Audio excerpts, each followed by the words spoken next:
So this is something new. Usually you guys don't see a video quite like this on the channel unless you're watching the stream. But you know what? I wanted to try something different. And this doesn't mean that the long documentary style videos that I normally do are going anywhere. They're still staying right where they are. But I wanted to try something new. I wanted to have a bit more of a laid back feel to at least a few of the videos going forward. So this one, and then definitely at least one more, will have more of a laid back kind of feel, where I'm just kind of talking at the camera after having some facts in front of my face. So for this video, I'm going to talk about something that is very close and dear to my heart: pirates. Now, any longtime viewer of this channel might know that quite a while ago, I did a series on piracy called The Captain's Log, and it wasn't very good. I wasn't very good. Really, nothing about that series was very good, except for the facts. My pirate outfit was bad, my pirate backgrounds were bad, and anytime I tried to roleplay pirate, it was just bad. But that doesn't mean my interest in piracy has went anywhere. Piracy is still very interesting to me. And that's why I wanted to do this video about pirates that generally aren't talked about too much: the Barbary Pirates.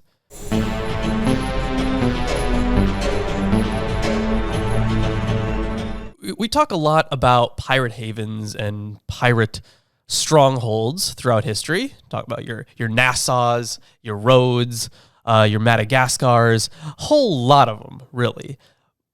But less often talked about are the Barbary Pirates along the Barbary Coast in North Africa. This one arguably lasted for longer than the other ones, at least any sustainable pirate republic, I suppose. Pirate civilization. I mean, whatever you want to call it, it really doesn't matter. But the facts are clear. The Barbary Pirates were around to stay for a while. Now, for this video, I wanted to cover initially the origins of the Barbary Pirates and kind of one story about Barbary Pirates, because throughout the maybe 400, 500 year span of the Barbary Pirates, you get a lot of stories out of that. And when I was researching into this stuff initially, I came across a lot of Englishmen and Frenchmen who had essentially migrated to the Barbary Coast and became pirates there after they were just, nobody liked them in their own countries, so they left and became pirate lords in another country. That's pretty much what happened, honestly. So I wanted to pick out a pirate crew that was at least far closer linked to the North African coast than the other pirates that I was reading about. And in that case, I'm going to go with the Barbarossa Brothers. And these two, actually there were 4 of them in total. Really only 3 of them were that influential, but 2 of them were the most influential. And then one of them actually went on to outdo his brothers in everything that they did together. And I wanted to tell that story. In 1204, the Byzantine Empire fell, and that, of course, caused a power vacuum. Now, when you get a power vacuum in a region, generally that means the rise of very unpleasant powers. In this case, it was the Barbary Pirates.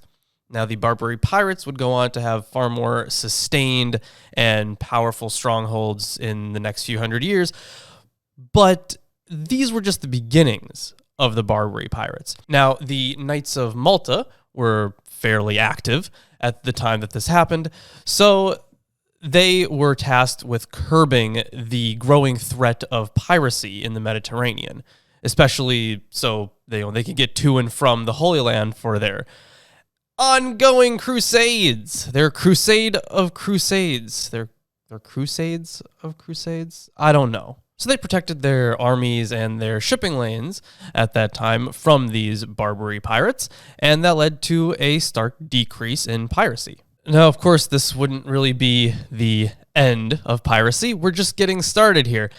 So, In 1396, this was the time of the Reconquista. And the Reconquista, if you don't know, is think Manifest Destiny, but for Spain. Essentially, they were trying to reclaim the land that they once had. They were trying to make Spain great again and conquer everything, drive all the other people out. And to be clear, it did kind of work because, first of all, they did end up kicking the Moors out of the area. And second of all, that's kind of why we have Mexico now, because of this Reconquista. And that is essentially one half of where our story begins. Now, while they were driving people out, the people had to find refuge somewhere. Now, one of the places they would go is, of course, the Barbary Coast. That would be cities like Algiers and Tunis. And that's exactly where they went, and the people of the area completely capitalized on it. So yeah, 1936, Bey Osman I. Now, Bey is a title meaning chief, to my understanding. And Bey Osman I kind of brought those states on the coast together. They were very disparate beforehand. And of course, by 1936, no, Lawrence, it's 1396. Learn numbers. Anyways, by 1396, it covered half the region. I really hope I didn't say 1936 before. Dear God, I hope I didn't say that. So he was essentially a very powerful leader with a lot of subjects. And while he liked to say that he had gotten rid of piracy, what he really did was hire them as mercenaries. They essentially became privateers. Now, of course, the growing Spanish threat would cause him to want to attack that growing Spanish threat. And that's essentially exactly what happened. He would hire these mercenaries or these pirates, essentially because they were hired. They would be privateers attacking shipping vessels. But here's the interesting thing about privateers, that term itself, and corsairs and pirates in general, right? So when you're just a person or independent group on the high seas and you're robbing people, yes, you are a pirate. Now, if you do that under the authority of a recognized leader, and when I say recognized, please keep that word in mind. When you're doing it under the authority of a recognized leader, you are a privateer because someone has allowed you to go be a pirate.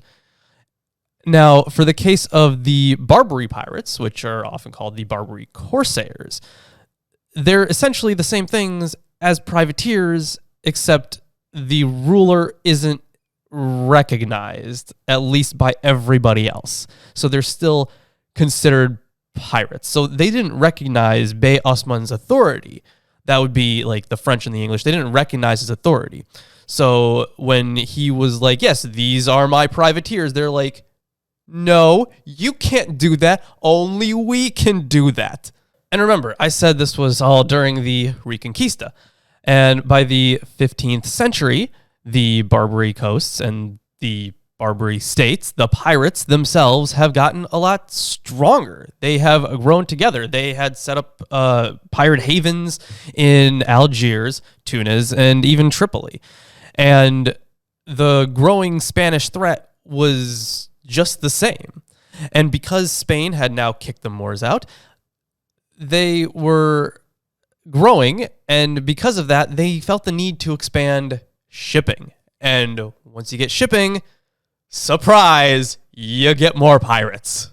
Interestingly, by the early 16th century, new beys for areas, or new chiefs for the areas, would be elected from the pirates, because pirates were surprisingly democratic. They kind of had to be, right? Because if they weren't democratic, if they didn't, give the people what they wanted, the people, of course, being themselves, then they were going to rise up in mutiny, and you couldn't really have that. You would be outmanned and outgunned no matter which direction you turned, so they kind of had to rely on democratic principles, funnily enough.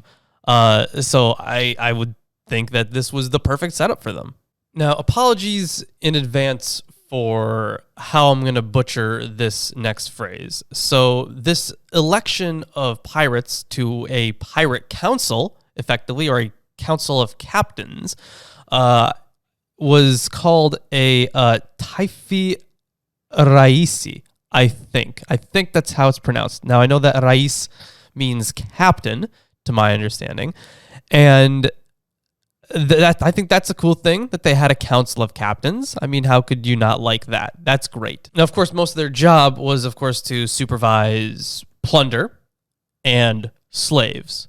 So really it's just plunder, but that includes slaves.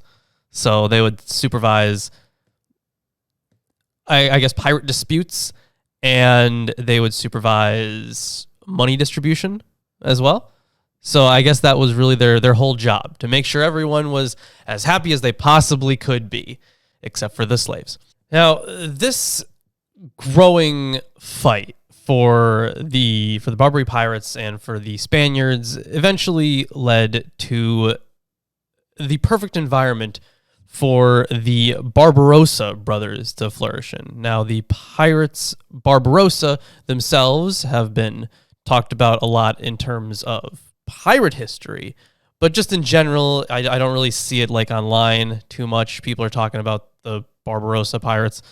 Yeah, haven't really seen that. So that's why I'm doing this video on them. Now, the Barbarossa brothers were born in Greece, I think more specifically on the island of Lesbos. And that island was great for intermingling. Essentially, Greek, Muslim, Christian, didn't really matter where you were from or what your faith was. Everybody in Lesbos was intermingling. That's what made a great place for trades, for example. And in the 1470s, the Barbarossa brothers were born. And while we don't have those exact dates, we do know a few definite things about their origin story. So I think the most agreed upon thing would be that their mother was a Christian and their dad was a Muslim. Now, their dad was apparently a potter who had been selling his pottery using ships off the island of Lesbos. And there are a few different tales for the reason that the Barbarossa brothers got into piracy in the first place. And I'm just going to list off a few of them here. So everyone can agree on that basic setup to their story. But then it kind of gets into speculation as to what was the first thing that made them become pirates. Why did they decide to rule the high seas? And I'll tell you, at least the reason why. I don't know which one it is. There's three of them. There's three ideas that are floating around about why. Three stories about it. So one of them might be right. So I'll definitely tell you the right one. I just can't tell you which one that is. So yes, the two main Barbarossa brothers, that would be Aruj and Hizir. Those were the two guys that really made their name. Now, like I said before, they had more brothers. They had two other brothers, to my knowledge. And Aruj and one of their other brothers, Ilya, according to this first origin story, or Ilias, my bad, they were doing a trading voyage, just a regular thing that you do. Then came along the Knights of St. John.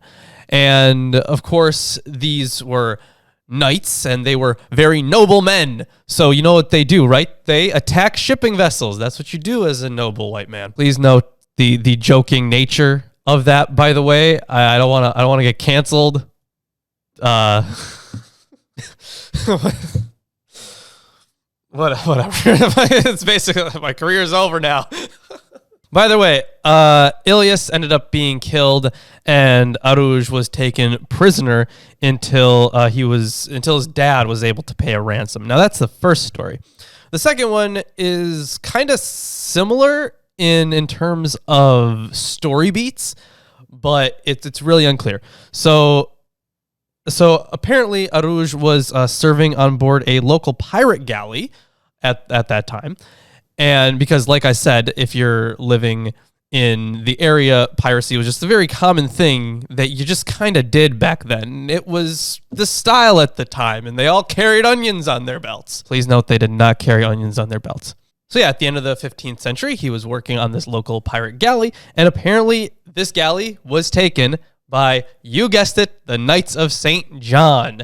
And this time he was taken prisoner and ransomed again, but the ransom, I believe, was paid by the Emir of Egypt.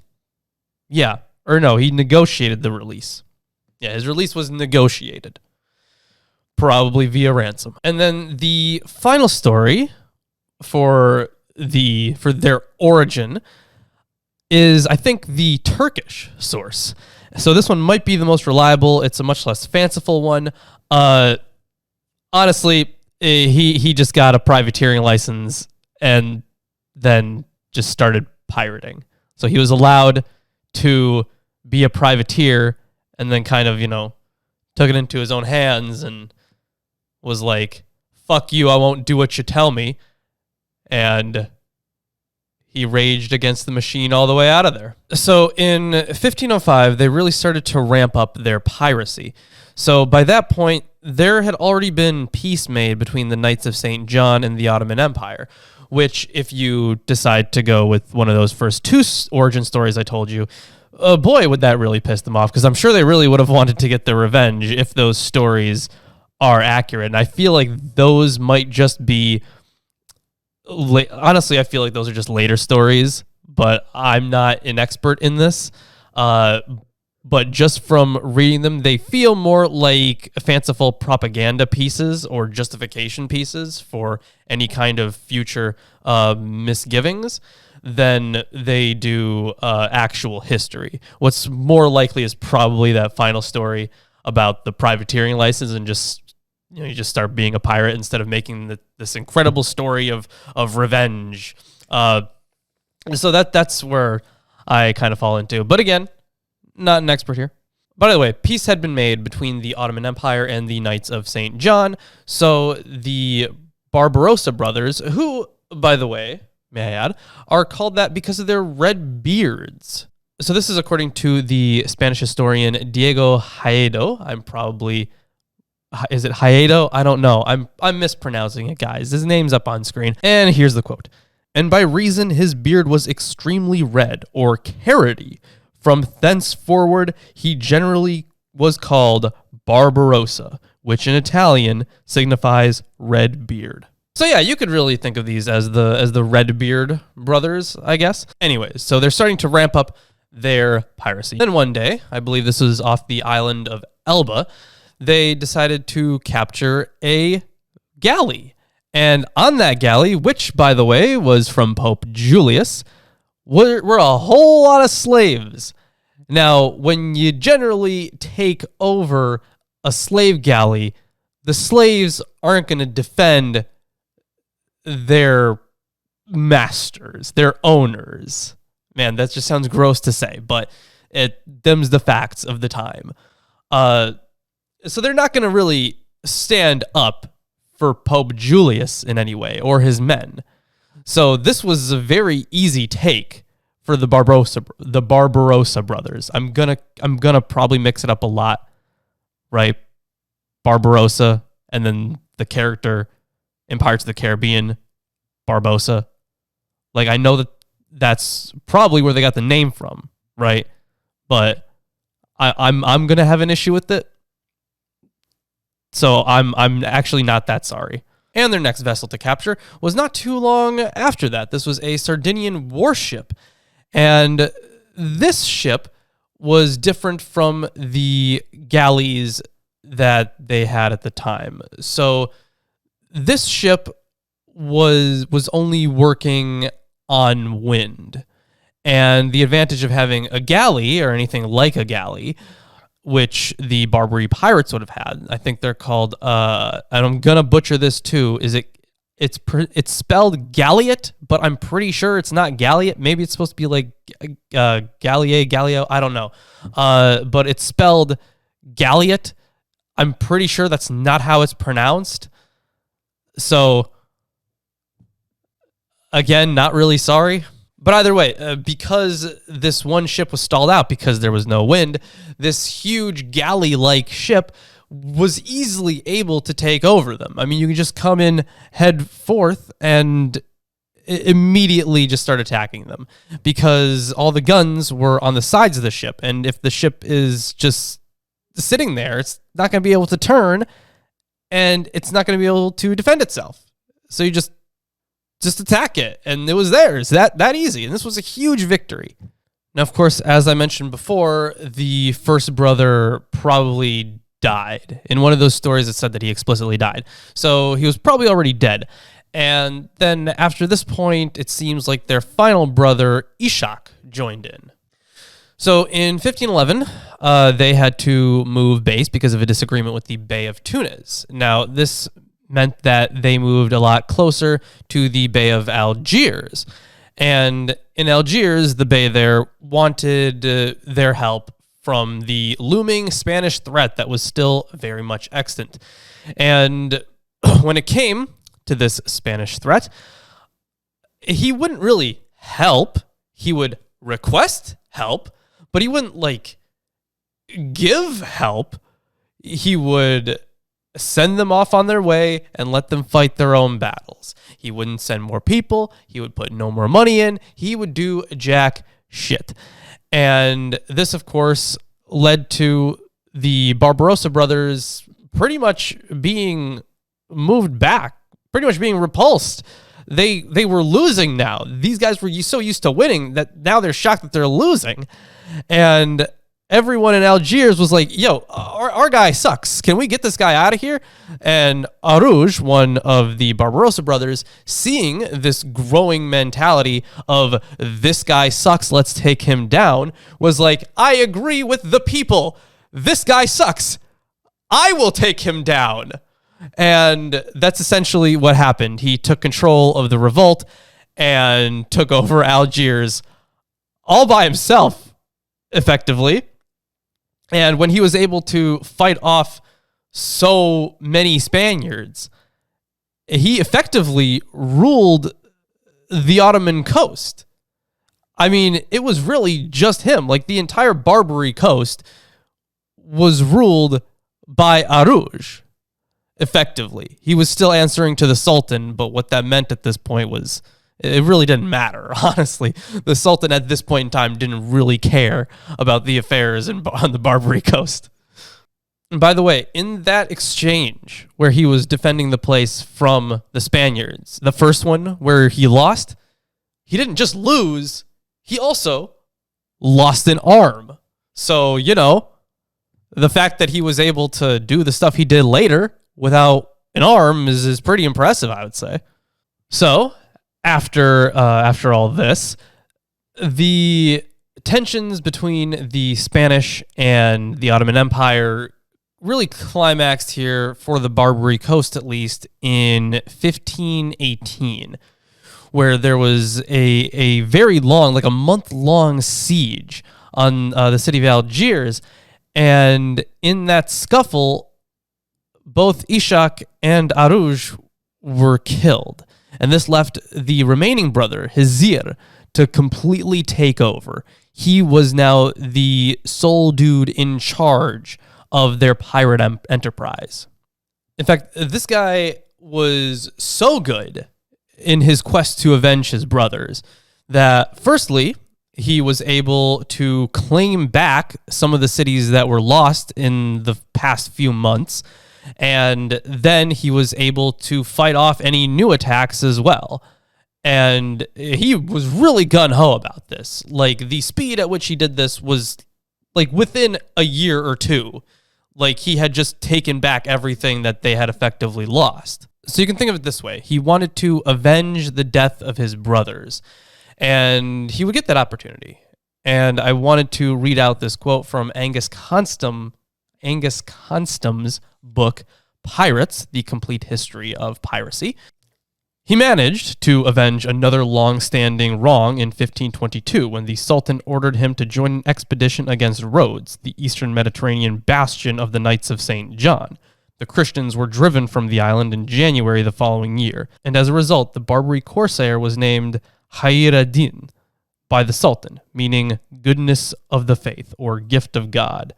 And that is generally the name that he's known by today. Now, for the next almost 20 years, this guy would raid places like England, Spain, France, random islands here and there. It didn't really matter where he went. He would just continuously find wins and get a whole lot of booty, which, by the way, is the technical term. It is booty.